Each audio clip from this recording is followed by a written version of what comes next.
আসসালামু আলাইকুম রহমতুল্লাহি ওবরকাতুহু। সম্মানিত দর্শক, বাংলাদেশ এবং ভারতের মধ্যে যে কূটনৈতিক সম্পর্ক, সেই সম্পর্কের মধ্যে সাম্প্রতিক সময়ে বেশ কিছু উত্তেজনা দেখা দিয়েছে। কারণগুলো হলো এই: ১ নম্বর কারণ, শেখ হাসিনা সাম্প্রতিক সময়ে দিল্লির যে আন্তর্জাতিক একটা প্রেস ক্লাব আছে, যেখানে বিদেশি সাংবাদিকরা তাদের যে press club, international foreign correspondence club. তো সেই ক্লাবে শেখ হাসিনা ভার্চুয়ালি একটা বক্তব্য দিয়েছেন, সংবাদ সম্মেলন করেছেন, যে ব্যাপারে বাংলাদেশে নিযুক্ত ভারতীয় রাষ্ট্রদূত মিস্টার দীনেশ ত্রিবেদী, তাকে মোটামুটি ডেকে আনা হয়েছে বাংলাদেশের যে প্রধানমন্ত্রী, পররাষ্ট্র উপদেষ্টা, তার দরবারে। এবং সেখানে তাকে বেশ একটা অন্যরকম, এটা না দেখলে বোঝা যাবে না বাংলাদেশ যে এখন কোথায় চলে গেছে। পররাষ্ট্র উপদেষ্টা প্রতিমন্ত্রীর পদমর্যাদার সম্পন্ন মানুষ, তিনি রাজকীয়ভাবে একটি সোফাতে সুন্দরভাবে বসেছিলেন। তার উল্টো দিকে একটা ডবল সোফা, মানে নর্মালি এ ধরনের যে কৃষ্টি এবং কালচার হয়, আপনি যখন কোনো সম্মানিত লোকের সাথে বসবেন, তো সেখানে সমপর্যায়ের চেয়ার থাকে। আপনি যদি একটা সিঙ্গেল সোফাতে বসেন, আপনার অপোজিটে আরেকজনকে সিঙ্গেল চেয়ারে বা সিঙ্গেল সোফাতে আপনি দিবেন। আপনি যদি চেয়ারে বসেন, তার জন্য ঠিক সিমিলারলি একটা চেয়ার রাখবেন, মধ্যে একটা টেবিল থাকবে। এটা হলো একটা কার্টেসি। ২ নম্বর হলো যে আপনি কার সঙ্গে বৈঠক করছেন। যদি আপনার সাথে তার পদ মর্যাদা বেশি থাকে, তাহলে সেখানে আপনার ড্রেস কোড, আপনার বসার ভঙ্গি, আপনার দুপা কীভাবে রাখবেন, আপনি ক্রস লেগ করবেন কিনা, পায়ের উপর পা তুলবেন কিনা, আপনি হাত কোথায় রাখবেন, এগুলোর একটা ডিপ্লোম্যাটিক ভাষা রয়েছে। সেদিক থেকে যিনি বাংলাদেশের পক্ষে ছিলেন, তিনি মন্ত্রী নন, উপদেষ্টা, মন্ত্রী নন, প্রতিমন্ত্রীর মর্যাদা সম্পন্ন। বয়সে তরুণ, একেবারে তার অপোজিটে যিনি মিনিস্টার দীনেশ ত্রিবেদী, তার সন্তান সম। অন্যদিকে মিস্টার দীনেশ ত্রিবেদী, তিনি বিজেপির শীর্ষ নেতা, অত্যন্ত ঝানু পলিটিশিয়ান, বহুবার সংসদ সদস্য হয়েছেন, মন্ত্রী হয়েছেন, আর এখন ডিপ্লোম্যাট রূপে তাকে এখানে নিয়োগ দেওয়া হয়েছে পূর্ণ মন্ত্রীর মর্যাদায়। অমিত শাহ, জয়শঙ্কর এবং এই যে বাংলাদেশে যিনি নিযুক্ত ভারতীয় রাষ্ট্রদূত, তাদের প্রোটোকল সেম ক্যাটাগরির। তো যেখানে ইতিপূর্বে আমাদের পররাষ্ট্র উপদেষ্টা, আমাদের প্রধান উপদেষ্টা ডক্টর মোহাম্মদ ইউনূস, মিস্টার জয়শঙ্কর, মানে ভারতের একজন মন্ত্রী, তার সঙ্গে দেখা করবেন, কিংবা আমাদের এখন যারা ধরেন অর্থমন্ত্রী আছেন, ইকবাল মাহমুদ টুকু আছেন, যিনি বিদ্যুৎ মন্ত্রী, তারা বিভিন্ন সময়টিতে যখন ভারতে গেছেন এবং সেখানে অমিত শাহের মতো লোক বসে আছেন পায়ের উপর পা তুলে, আর তারা যেভাবে দাঁড়িয়ে হাত কাঁচুমাচু করে যে দেখা সাক্ষাতের দৃশ্যগুলো আমরা দেখেছি স্টিল ফটোতে, তো সেই তুলনায় রাতারাতি আমরা এখন একেবারে রয়্যাল বেঙ্গল টাইগার হালুম পর্যায়ে পৌঁছে গেছি। তো যেটা বলছিলাম, দীনেশ ত্রিবেদীকে ডেকে আনা হয়েছে বা তিনি এসেছেন। তারপরে সরকারের যিনি পররাষ্ট্র উপদেষ্টা, তিনি বসেছেন একটা সোফাতে, তার উল্টো দিকে একটা ডবল সোফাতে। হ্যাঁ, সেই ডবল সোফাতে একজন ভিজিটর হিসেবে দীনেশ ত্রিবেদীকে বসিয়ে রাখা হয়েছে এবং দীনেশ ত্রিবেদী ২ হাত জোড় করে এমনভাবে কথা বলছিলেন যেন তিনি কোনো রাজা বা মহারাজার সামনে নিজেকে অবনত করেছেন।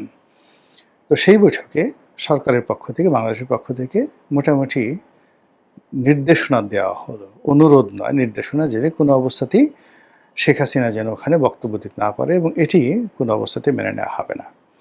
কিন্তু বাস্তব হলো যে শেখ হাসিনা সেখানে বক্তব্য দিলেন। বক্তব্য দেওয়ার পরে বাংলাদেশের পক্ষ থেকে অত্যন্ত জটিল, কুটিল এবং অত্যন্ত কড়া ভাষায় ইংরেজিতে ফাটিয়ে ফেলা হলো অসাধারণ একটা চিঠি, যে চিঠি মানে বাংলাদেশে যেভাবে লিখেছে, এটি ডোনাল্ড ট্রাম্পও ভারতকে এ ভাষায় চিঠি লিখতে সাহস পেতেন না।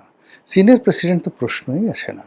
তো এইভাবে চিঠি লেখা হয়েছে এবং চিঠিকে আরও শানিত করার জন্য, আরও ক্ষুরধার করার জন্য, আরও উত্তেজনা ছড়ানোর জন্য মোটামুটি ৯ বার, 9 টাইমস এই চিঠির ভাষা পরিবর্তন করা হয়েছে বলে বিভিন্ন ইন্টারনেটের যে প্ল্যাটফর্ম রয়েছে সেখানে খবর আসছে। এবং বারবার ওই যে পররাষ্ট্র মন্ত্রণালয়ের যে চিঠিটি, সেটা নাকি একবার দেওয়া হয়েছে ইন্টারনেটে, তাদের যে পেজগুলো আছে সেই পেজে, তারপরে আবার পরিবর্তন হয়েছে, এভাবে পরিবর্তন হয়েছে, এভাবে ৯ বার পরিবর্তন করা হয়েছে। বুঝেন যে সরকারের রাগ কতবার। আমরা যখন একজনকে বলি যে তোকে একটা থাপ্পড় মারবো, এটা হলো প্রথম রাগ। পরে হলো না, শুধু থাপ্পড় হবে না। বলা হলো যে, তোকে একটা চটকানি মারবো, একদম কান পট্টি ফাটিয়ে ফেলবো। বরিশালের আঞ্চলিক ভাষায়। কানসা ফাটিয়ে ফেলবো। ২, ৩ নম্বর হলো যে না, কানসা ফাটানো হবে না। তোকে এমন একটা চটকানি মারবো, তুই চিত হয়ে পড়বি। তারপরে তোর পিঠের উপর একটা কেনু দেবো। একদম রওয়া পড়া কেনু। বরিশালের ভাষায় রওয়া পড়া কেনু। সেটা মারবো। তারপর আপনার রাগ কমলো না। এরপর আপনি একের পর এক ভাষা শক্ত করতে থাকলেন। তো সেক্ষেত্রে আসলে ৯ বার পরিবর্তন করে কী ধরনের শব্দ সেখানে ব্যবহার করা হয়েছে, কেন করা হয়েছে, সেই জিনিসগুলো হয়তো যারা এক্সপার্ট ডিপ্লোম্যাট তারা বলতে পারবেন। কিন্তু আমার কাছে মনে হয়েছে যে বারবার শুধু বাংলাদেশের যে ক্রোধ, তার যে বিরক্তি, সেই বিরক্তিগুলো ভারতের কাছে প্রকাশ করা হয়েছে এবং ভারত সেটা পেয়েছে।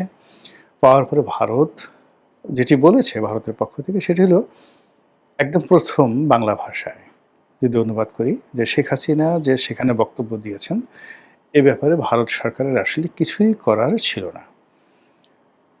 ভারতে তিনি যে অবস্থানে আছেন, যে মর্যাদায় আছেন, তার মুখ বন্ধ করা বা তাকে নিষেধ করা এটা আমাদের প্রোটোকলের মধ্যে পড়ে না। ২ নম্বরের যে স্থানটিতে তিনি ভাষণ দিয়েছেন সেটি একটি স্বাধীন সার্বভৌম একটা প্রেস ক্লাব। তো সেখানে কোনো বাধ্যবাধকতা তৈরি করা, সেখানে কোনো নিষেধাজ্ঞা দেওয়া, এটি ভারতের যে বর্তমান সরকার সেই সরকারের বিধি বহির্ভূত, ক্ষমতা বহির্ভূত এবং এটি ভারত কখনো করে না। এই গেল এক। দ্বিতীয় তিনি বলেছেন, ভারতের যিনি মুখপাত্র তিনি বলেছেন যে এখানে যেটা হয়েছে সেটা হলো শেখ হাসিনা যে বক্তব্যগুলো দিয়েছেন সেটা ভারত আসলে সমর্থন করে না। বেশ ভালো কথা। কিন্তু এতে করে কিন্তু ভারতের উপর বাংলাদেশের রাগ কমেনি।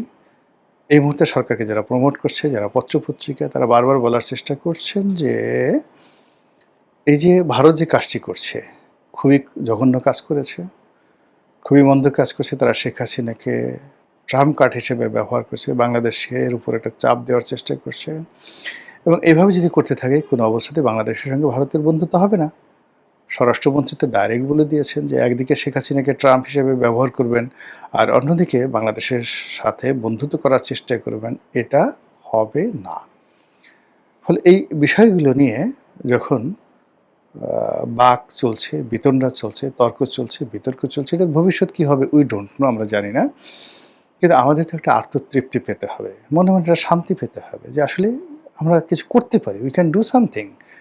তো সেক্ষেত্রে সরকারের যারা প্রমোটার রয়েছেন তারা ভাষা, পদ্য, গদ্য, ইংরেজি, বাংলা মিলিয়ে সরকারকে যেটি বলার চেষ্টা করছেন সেটি হলো যে, যে চিঠি বাংলাদেশ থেকে গেছে এই চিঠি রীতিমতো দিল্লিতে কাঁপন তৈরি করে ফেলেছে। দিল্লিতে এখন যে কী অবস্থা, তারা এখন পারে তো শেখ হাসিনাকে সেখান থেকে বের করে দেয় এবং তারা দেবে। শেখ হাসিনাকে বলবে তুমি চলে যাও, তুমি তোমার নিজ দেশে চলে যাও বা অন্য কোনো দেশে চলে যাও, তুমি দিল্লিতে বসে যে কাজগুলো করছো, বাংলাদেশে এখন যারা ক্ষমতায় আছেন আমরা তাদের সঙ্গে বিরোধ করব না, তারা আমাদের বন্ধু মানুষ। আর আমরা কি তাদের সঙ্গে বিরোধ করে পারবো? কখনোই পারবো না। এর আগে যখন তারা ক্ষমতায় ছিলেন ২০০১ থেকে ২০০৬ পর্যন্ত তাদের সঙ্গে আমাদের একটু সম্পর্কে টানাপোড়েনের কারণে আমাদের কী সর্বনাশ ঘটেছিল এটা আমাদের মনে নেই? মারাত্মক সর্বনাশ ঘটেছিল। এর আগে গত ২ বছর যাবৎ ডক্টর মোহাম্মদ ইউনূস আমাদেরকে যেভাবে ভয় দেখিয়েছেন, আমাদের প্রাণে পানি নেই। এই আমাদের সেভেন সিস্টার দখল করে নিয়ে যাবে, এই দিল্লি দখল করবে, এই কলকাতা দখল করবে। নানা রকম হুমকি ধামকিতে আমাদের একবার অমিত শাহ, একবার জয়শঙ্কর, আর একবার রাজনাথ সিং মানে তাদের প্রতিরক্ষা মন্ত্রী এবং দীনেশ মানে ওই তাদের যে সেনাপ্রধান এবং একই সঙ্গে অজিত দোভাল। এই মানুষগুলোর ঘুম হারাম। ডক্টর মোহাম্মদ ইউনূস ২ বছরে ঘুম হারাম করে দিয়েছে। তারা বারবার কলকাতা এসেছে, তারা বারবার আসাম গিয়েছে, ত্রিপুরা গিয়েছে এবং এখানে তারা নাকি এই বাংলাদেশের হামলা মোকাবেলা করার জন্য ক্যান্টনমেন্টে শক্তি বাড়িয়েছে, কামান স্থাপন করেছে, দূরপাল্লার ক্ষেপণাস্ত্র স্থাপন করেছে, সেখানে মিলিটারি বেইজে যে এয়ার ইনস্ট্রুমেন্টগুলো রয়েছে সেগুলো তারা বাড়িয়েছে। এতে করে তাদের হাজার হাজার কোটি ভারতীয় রুপি খরচ গেছে। তো কাজেই ভারতের যে এখন অর্থনৈতিক দুরবস্থা, নুন আনতে পান্তা ফুরায়, তারা যেটা বদনা কিনবে সে বদনাও তাদের নেই। ফলে দেখেন তাদের ওই অনেক ছবি দেখা যাচ্ছে রেল লাইনের পাশে সেই অনেকে মলত্যাগ করছে। তাদের সেই বিএসএফ তারা কাপড় উঁচিয়ে পাশে বন্দুক রেখে নদী নালাতে তারা প্রাকৃতিক কর্ম সারছে। সেই ছবি আমরা দেখতে আসছি যে এই লোকগুলো করেটা কি? এদের তো পাশে একটা বদনা যদি থাকতো, তাহলে তো আমরা একটু তৃপ্তি পেতাম যে এটলিস্ট। ভারতের ইকোনমি এখন এমন অবস্থা হয়ে গেছে যে একটা বদনা কেনার মতো অবস্থা তাদের নেই, একটা টয়লেট বানানোর মতো অবস্থা তাদের নেই। তো সেখানে বাংলাদেশের মতো একটা রাষ্ট্রের সঙ্গে তারা এই মুহূর্তে যুদ্ধ করবে, প্রশ্নই আসে না। এবং তাও আবার শেখ হাসিনার জন্য, যিনি প্রায় ৮০-৮২ বছর তার বয়স হয়ে গেছে, ক্ষমতাচ্যুত হয়ে গেছেন, তার লোকজন সব দেশের বাইরে পালিয়ে আছে। তো এখানে শেখ হাসিনা বিরোধী যারা লোকজন তারা মনে করে শেখ হাসিনা একটি পচা জিনিস, রদ্দি মাল।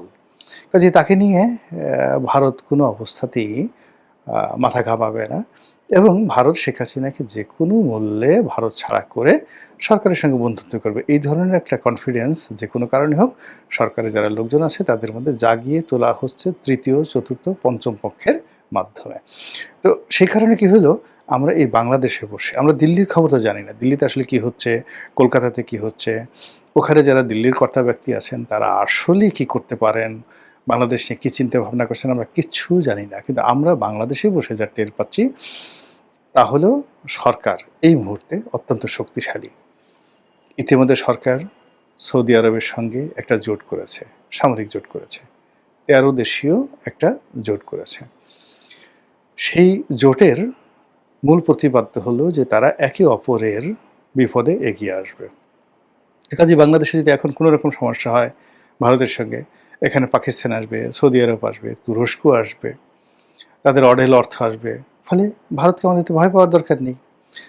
২ নম্বর হলো যে আমরা এই মুহূর্তে চীনকে যেভাবে পেয়েছি, চীনের সঙ্গে যেভাবে অর্থনীতি আমাদের এগিয়ে চলছে, চীনের প্রেসিডেন্ট যেভাবে বাংলাদেশের প্রধানমন্ত্রীকে সম্মান দেখিয়েছেন, এর আগে মালয়েশিয়ার প্রধানমন্ত্রী যেভাবে আমার বন্ধু মহাজাদু জানে বলে তারেক রহমান সাহেবকে উষ্ণ অভ্যর্থনা জানিয়েছেন, সেখানে কী সব নরেন্দ্র মোদী, অমিত শাহ এগুলো গণনা করার কি সময় আছে? এইভাবে একটা জিকির তোলা হচ্ছে। আর সেই জিকির তোলার কারণে কি হচ্ছে, সরকারের যারা লোকজন তারা মনে করছে না we are right. Narendra Modi প্রথমে তারেক রহমান সাহেব ক্ষমতা আসার পর তাকে দাওয়াত দিয়েছিলেন। সেই দাওয়াতের ভবিষ্যৎ আমরা জানি না। এরপর আবার সামনে যে একটা সম্মেলন হচ্ছে ব্রিক্স, সেই ব্রিক্সের সম্মেলনে তারেক রহমান সাহেবকে দাওয়াত দেওয়া হয়েছে অংশগ্রহণ করার জন্য।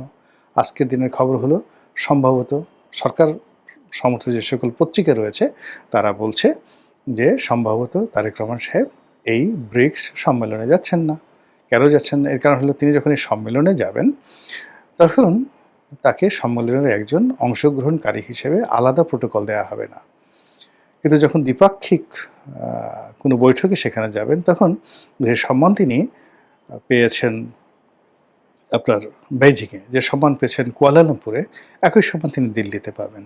কিন্তু তিনি যেমন চীনের সফরে গেছেন, সফরে মালয়েশিয়া থেকে গিয়ে চীনের বেইজিংয়ে ঢোকার আগে তিনি ডালিয়ান প্রদেশে একটা কনফারেন্সে তিনি সেই ইকোনমিক কনফারেন্সে অংশগ্রহণ করেছিলেন এবং সেখানে তাকে সাদামাটা অন্য অতিথিদেরকে যেভাবে একজন প্রাদেশিক কর্মকর্তা তাকে অভ্যর্থনা জানিয়েছেন, রেল স্টেশনে তাকে রেল ভ্রমণ করিয়েছেন, ঠিক ওইভাবে হয়তো ভারতেও তাকে দেখা গেল যে বাংলাদেশ দূতাবাসে কোনো কর্মকর্তা গেল বা ওই যে ব্রিক্সের যারা আয়োজক তাদের পক্ষ থেকে কেউ থাকলো, একটা সাদামাটা। এটা তো বাংলাদেশের প্রধানমন্ত্রীর জন্য অবমাননাকর।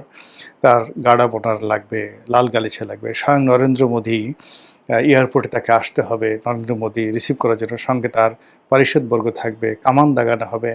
তারপরে নরেন্দ্র মোদীর বাসভবনে তাকে আবার দ্বিতীয় দফা গার্ড অফ অনার দেওয়া হবে। দিল্লি যেটা দিল্লি গেট যেটা রয়েছে সেখানে তাকে আবার সেই সানাই নহবত বাজিয়ে তাকে অভ্যর্থনা জানানো হবে, অথবা লালকেল্লাতে সবচেয়ে বড় যখন কোনো সেলিব্রেশন হয় সেটা লালকেল্লাতে তারা করে ভারত।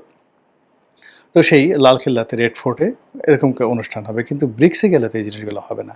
এই জন্য যারা সরকারের খুবই অ্যাডমায়ারার, প্রশংসাকারী, তারা এই যে ব্রিক্স সম্মেলনে তারেক রহমান সাহেবের যে ভারত গমন এটাকে সমর্থন করছেন না। তো এই অবস্থাতে আসলে সব কিছু চলছে, এই অবস্থাতে সব কিছু চলছে এবং এই সব কিছুর মধ্যে আমরা বাংলাদেশে বসে টের পাচ্ছি যে আমরা যথেষ্ট শক্তিশালী হয়ে পড়েছি, আমাদের অনেক উষ্ণতা রয়েছে, উত্তেজনা রয়েছে এবং আমরা ভারতকে যে কোনো কথা বলতে পারি। আমাদের রাজপথে যারা নেতৃবৃন্দ রয়েছেন ভারতকে গালি দিতে পারেন অবাধে, ভারতকে সকাল বিকাল জয় বাংলা করতে পারেন। ইনকিলাব জিন্দাবাদ করতে পারেন, বাংলাদেশে পাকিস্তানকে স্বাগত জানাতে পারেন। সো এইরকম একটা স্বাধীন সার্বভৌম যে একটা জাতিসত্তা, যে এই তারেক রহমান সাহেবের নেতৃত্বে এখন চলছে, যেটা শুরু হয়েছিল ইউনূসের জমানাতে, সেটা অব্যাহত আছে। তো এভাবে যদি চলতে থাকে তাহলে ভারতের তো আসলে ভয় পাওয়া ছাড়া কোনো উপায় থাকবে না। তো দেখা যাক আগামী রাজনীতিতে আমরা কতটুকু এগোতে পারি, আর ভারত আমাদের সঙ্গে কতটা কমপ্লাই করে, সেটাই দেখার বিষয়। মহান আল্লাহ আমাদের সবাইকে হেদায়েত দান করুন এবং হেফাজত করুন। আসসালামু আলাইকুম ওয়া রাহমাতুল্লাহি ওয়া বারাকাতুহু।